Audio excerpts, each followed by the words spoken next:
Salut, c'est Trado, je suis content de vous retrouver pour la mise à jour de l'analyse technique du CAC 40. On commence comme d'habitude par les fondamentaux. Les fondamentaux n'ont pas été bien brillants, ce qui explique la décrue également, avec un gouvernement italien qui persiste et signe sur un budget qui est complètement hors des clous de l'Union européenne.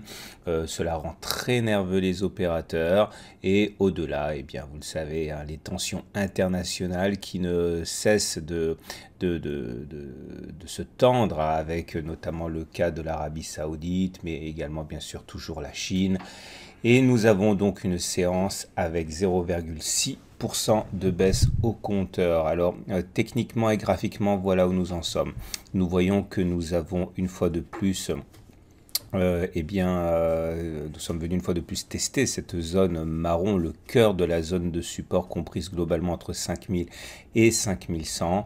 La petite alerte entre guillemets haussière à laquelle on a assisté avec le Turtle Soup d'hier, eh bien, n'a pas été couronnée de succès. C'est la raison pour laquelle dans le texte du jour, je disais que je n'avais pas pris position hier. D'ailleurs, j'en profite pour ouvrir une parenthèse puisque j'ai encore découvert avec effroi que à peu près un tiers de ceux qui regardent ma vidéo ne le font que via YouTube.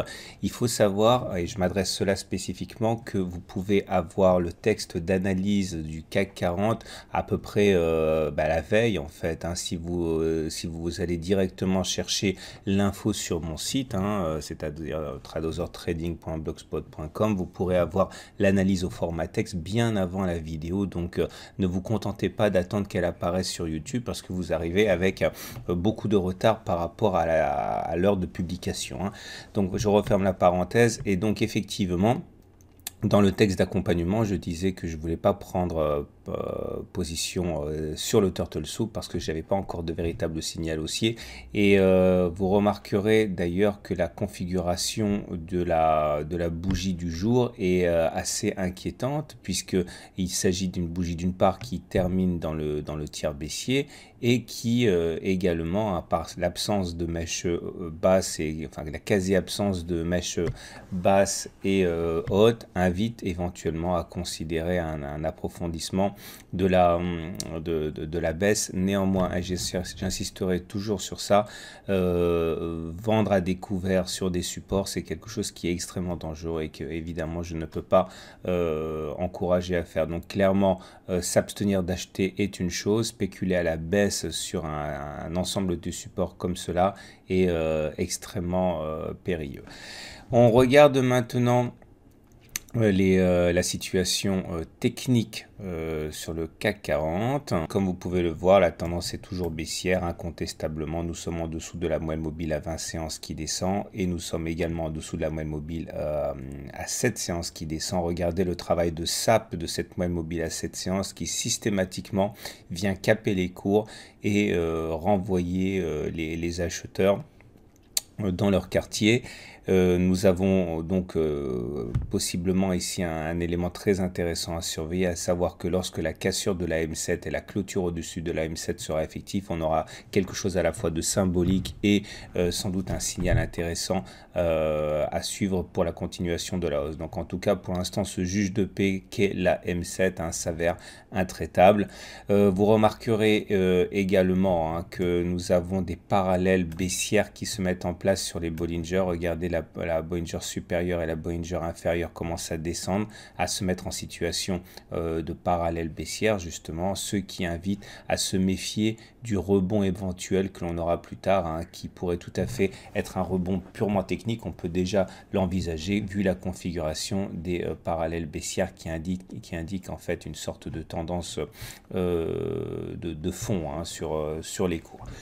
Nous avons également bien sûr à suivre les autres indicateurs techniques. Le momentum est toujours en dessous de 0, le RSI est en dessous, est dans sa zone de survente, le CCI est est intéressant parce qu'il est baissier, mais regardez, il est en train de basculer au-dessus de sa zone de surachat. C'est un petit signal de rémission. Le MACD est toujours au-dessus de son signal, ce qui également invite à se méfier d'un rebond technique qui peut maintenant apparaître à n'importe quel moment.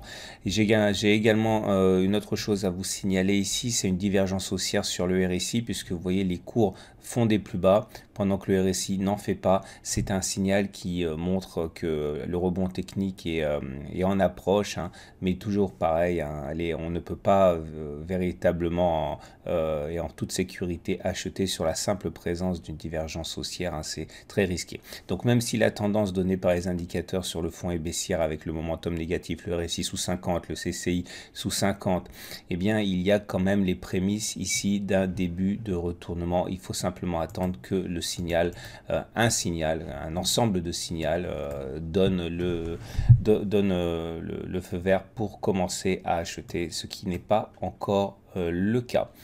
L'Ichimoku à présent. Et l'Ichimoku ici nous montre que la tendance est clairement baissière, le nuage est descendant, on l'a déjà dit, la lagging span est sous les cours, donc pas de doute la tendance est baissière pour l'Ichimoku. Néanmoins, plus on attend, plus la probabilité d'un retour à la Tenkan devient importante. Je vous rappelle que la Tenkan, c'est un petit peu comme la moyenne mobile à 20 séances, on peut pas indéfiniment s'en détacher, elle a quand même vocation à coller au cours. Regardez ici, on y revient très régulièrement, et donc à partir de là, le temps que l'on a passé sans venir chercher la Tenkan est un autre élément pour inciter à la prudence dans le cadre d'un trade baissier. Je vais terminer avec quelque chose que j'ai oublié de mentionner et que j'avais dit que je ferais. Regardez la loi du trading range, hein, c'est-à-dire que là vous voyez, vous le savez, on a évolué pendant 4 mois entre la zone rose et la zone orange, ça constitue un trading range. En théorie, lorsque l'on casse le trading range, comme ça a été le cas ici sur cette bougie, l'objectif est de prendre la hauteur de ce trading range. Bon, ça se joue de manière pas toujours très précise, mais ça donne quand même un objectif approximatif, et de reporter cette distance en dessous du trading range, ça vous donnerait pour objectif d'aller chercher les 4930 théoriquement. Maintenant, il y a un gap ici qui a été ouvert il y a très longtemps, vous remarquerez. C'est un gap qui a été ouvert en 2017 et plus précisément en mars 2017, le 1er mars 2017, il n'a pas été comblé. Il n'y a aucune obligation à venir combler les gaps, mais par contre, il est vrai que plus un gap est proche des cours, plus il a tendance à aiguiser les appétits des traders qui aiment bien aller justement refermer les gaps quand ils sont relativement proches. Donc voilà, ne vous laissez pas enflammer par un éventuel rebond technique lorsqu'il aura lieu, hein. Il y a des objectifs baissiers, hein, et ces objectifs baissiers, évidemment, tous les analystes techniques et tous les traders les voient. Voilà, je vous renvoie à l'article du jour pour ma stratégie développée et également la matrice de trading. Je vous rappelle qu'elle est mise en place bien avant la publication de la vidéo sur YouTube. Je vous souhaite une très bonne journée et je vous dis à demain pour la mise à jour.